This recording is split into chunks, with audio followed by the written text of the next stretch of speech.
Donc, à l'époque de nos papas, il y avait des repos. Donc, on peut dire que bon, il faut faire 6 mois en repos et puis après, on vient pratiquer la pêche.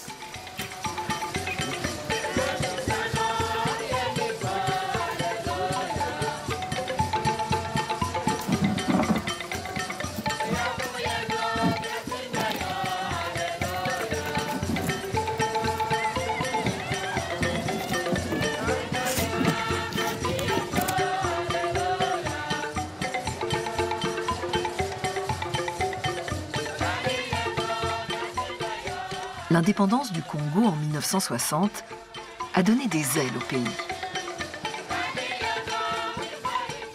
Les villes ont grandi et le progrès s'y est installé. Mais sur les berges du fleuve Congo, les villages traditionnels comme Bonga paient la rançon de cet attrait des villes.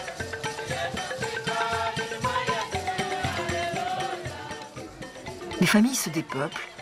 Et même si elles semblent encore nombreuses, elles manquent d'hommes et donc de bras.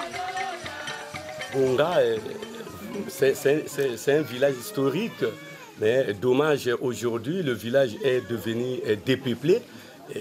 Vous-même, vous venez de le constater, mais quand on m'a demandé de faire le recensement d'aujourd'hui, Bonga a maintenant 345 habitants.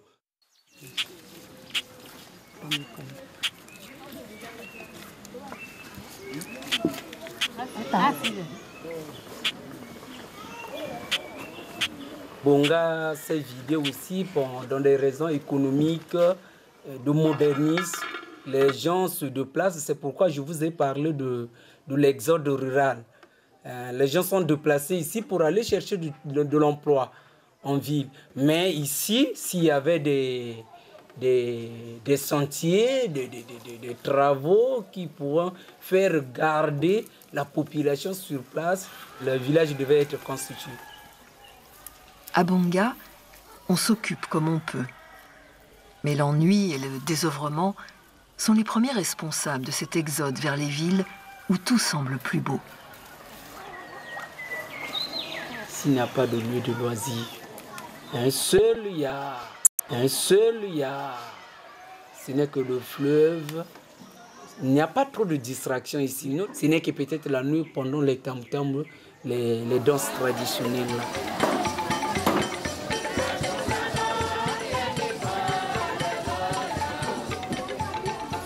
Dans le département de la Cuvette, les femmes ont beaucoup d'énergie. Cette énergie leur a permis d'occuper une place toujours plus grande dans la société. Elle leur procure la volonté de progresser. Elles tirent cette énergie du regroupement. À Mosaka, il existe ainsi une 50aine de mouvements associatifs.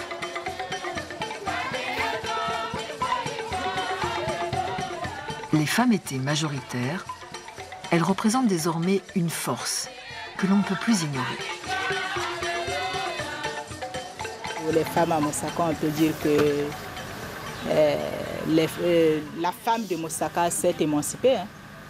S'est émancipée par rapport à la première génération. La femme de Mosaka s'est émancipée. Femmes unies dans le développement. Unité, travail, développement. 50 ans après son indépendance, le Congo a offert à ces femmes une autonomie nouvelle et elles ont su saisir cette opportunité. Elles parviennent désormais à des niveaux d'études jusqu'alors inaccessibles. Je pense que les femmes sont ambitieuses à Mosaka parce que nous avons l'idée. Beaucoup de femmes ont aussi des diplômes, puis il n'y a pas de travail. On a des diplômes, tels que moi-même aussi. J'ai aussi les diplômes de BPC. Mais là, je chôme, je vends maintenant les mallettes. J'ai l'idée que plus tard, je travaillerai.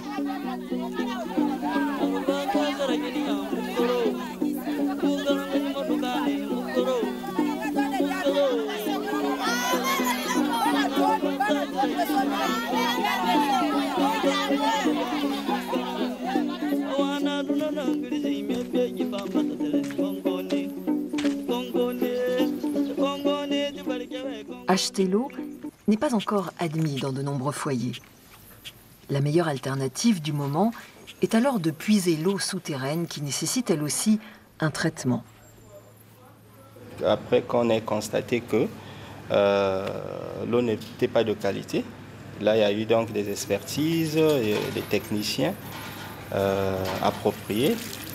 Parce qu'ici, on a constaté que l'eau brute qui provient des forages est ferrique, sûrement il y a du manganèse. Donc ça, pour extraire tout ça, il faut un traitement adéquat. On sait que les inondations annuelles sont responsables. Elles détruisent les puits et polluent les eaux souterraines. Là encore, le génie humain tente de s'opposer aux caprices de la nature. Les travaux qui ont été entrepris ici à Mosaka, premièrement, il y a eu la DRAC. Après les inondations, il a fallu mettre en œuvre le projet de la digue, la construction des berges pour la protection du remblai qui se fait dans le village.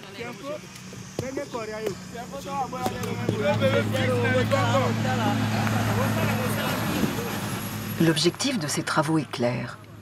Mettre définitivement Mosaka les pieds au sec.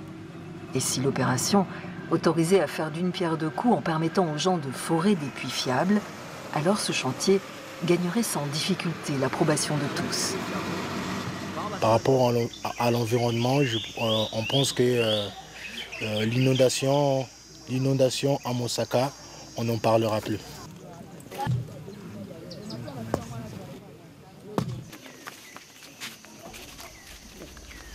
Dans le village de Bonga, les pêcheurs sont optimistes. Ils s'en remettent au ciel et pensent qu'un jour le poisson reviendra en abondance.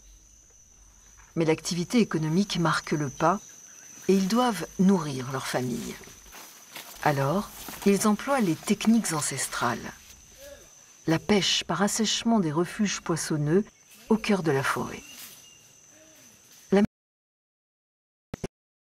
eaux boueuses, les serpents et les crocodiles présentent un grand danger pour ceux qui s'y aventurent. Mais la pêche doit continuer. Le chef du village désapprouve cet acharnement. L'avenir de la pêche passe plutôt par une meilleure gestion des ressources et une vision à long terme de ce patrimoine. L'avenir, c'est-à-dire qu'il faudrait que d'abord nous-mêmes, nous devons sauvegarder l'environnement et nous devons mettre en application ce qui ne sont pas bons. Et maintenant, si en respectant ça, je pense qu'on peut aboutir à avoir beaucoup de poissons en abondance. Et au niveau même national, c'est un peu ça.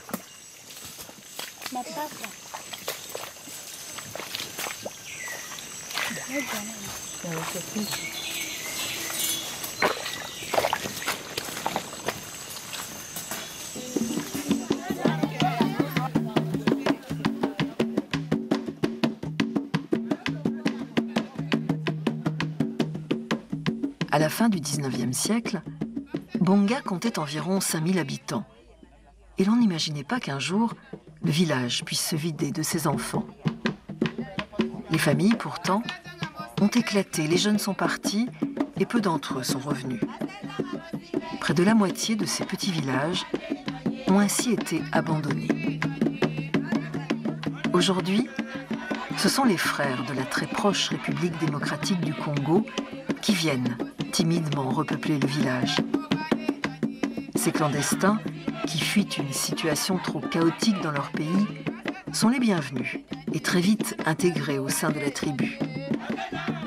Le travail qu'ils fournissent est un apport financier pour le village, mais inévitablement, tous espèrent voir un jour leurs enfants le quitter et partir étudier à la ville. Le problème se répète donc. Ni les traditions, ni le maigre travail ne peuvent résister à l'appel du modernisme que lancent les proches cités de Mosaka ou d'Oyo. Alors on patiente et on rêve que ce progrès un jour parviendra jusqu'ici.